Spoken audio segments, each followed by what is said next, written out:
Children of December showcase video. We have Rasputina, Wendigo, the long-awaited Ice Golem, for which I have a series of 20 videos showing how the base was built and how everything was painted. And finally we have 3 different ice gammon.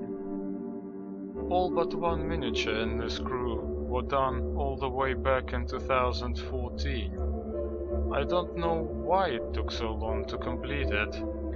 The only thing missing was the ice golem. But I had some old Rasputina metal miniatures completed as well, including Avatar of Famine, which looks a lot like Ice Golem, making it an easy proxy, especially since I can't use it for anything else anymore.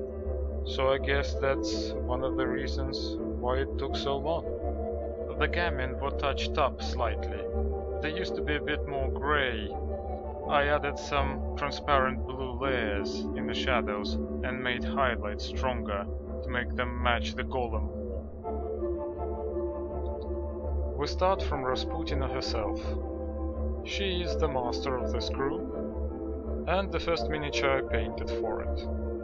3 years ago, my sculpting was a bit more limited than it is now.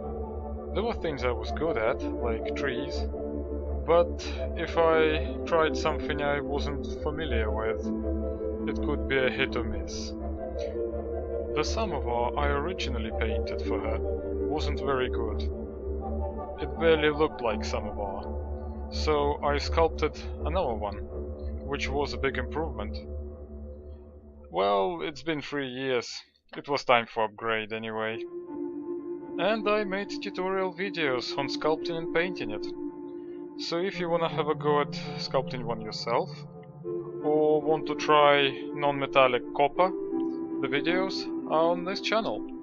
You also might want to check out this video if you want to see what the original samovar looked like, but the new one is much better in every way. The shape is more interesting, it has proper handles this time. Last time I didn't even bother sculpting them, I just press molded some chain links. The boot is hanging like as if a pipe has been inserted inside it. The original one looked like just an upside down boot. And if you're wondering what's a boot doing there, it was used as bellows to blow on hot coals inside of the samovar. And speaking of samovars, contrary to popular belief, they were not a Russian invention. In fact, they originated from China. And they were not just for tea either, they were for cooking food as well. I don't know why I just told you all this, but now you know anyway. If you liked the freehand detail pattern on the back of a coat, at some point I will show you how to do it in a tutorial. Wendigo, which for some reason resembles Wampa from Star Wars Empire Strikes Back, only smaller. I don't know what made me paint him red. I guess I wanted some contrast in my Children of December crew, which was getting a bit too blue for my liking. But because the Guild Guard's coat is still very much in line with the crew colors, the miniature still looks like it belongs to this Rasputina crew. The base is very minimal here, because the guard is technically part of the base, an accessory for the Wendigo to stand on. And the Wendigo itself is already raised high enough from the ground level. I didn't want to overdo it. Oh, and I replaced the guard's hat. The one he came with completely obscured his face. I thought that was a waste. This new hat was press molded from old metal Samuel Hopkins. And here's the first of the 3 ice gammon. I was told previously that he's leaning a bit too much forward, but that was done on purpose, because he's not standing on top of it, he was just running along it and is about to leap off. Sometimes by tilting the miniature forwards, backwards or to either of the sides can make the pose much more dynamic, and this one now has urgency. because the Gammon isn't stopping on top of that well. In a second he will no longer be on it. Also, if you have several identical miniatures, like you got a unit and some of the models have the same design, sometimes just by tilting a miniature you can change how it looks and feels. This doesn't always work for everything. I suppose it depends on the miniature you're using, but often a static miniature can be made to look dynamic and so on. Here we got another ice gammon. I managed to create one of those what happens next scenes here.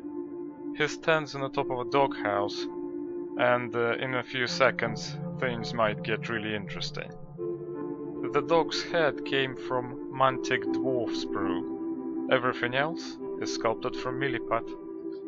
I don't really have anything else to say about this, so I'll go back to the subject of tilting. I remember back in the days they used to sell unit boxes of miniatures, which all had the same pose.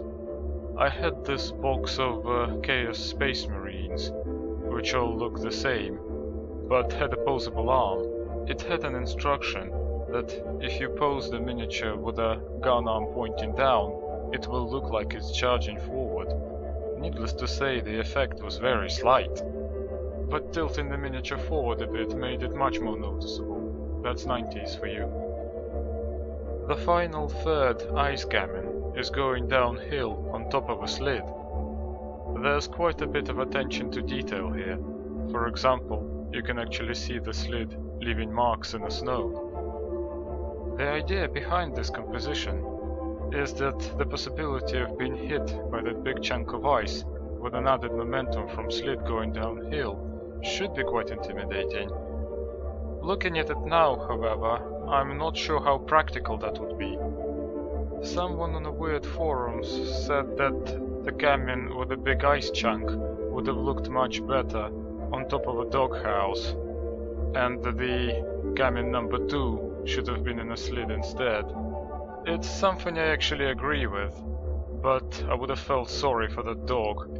Anyway, it's too late to do anything about it now. Changing them around at this point would be way too much hassle. So I guess the gammon will be staying where they are. And finally we have the ice golem. Those of you who followed my sculpting and painting tutorials seen a lot of him already. Unlike the rest of this crew whom I painted years ago, this one is just being finished. We got really ambitious base here, with multiple elements. We got 2 trees, one of them curves around the base.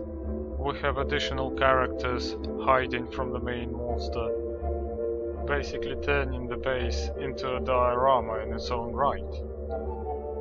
But I didn't quite achieve everything I wanted to do. The original idea was that the woman was reaching out from hiding to pick up a head she's just dropped.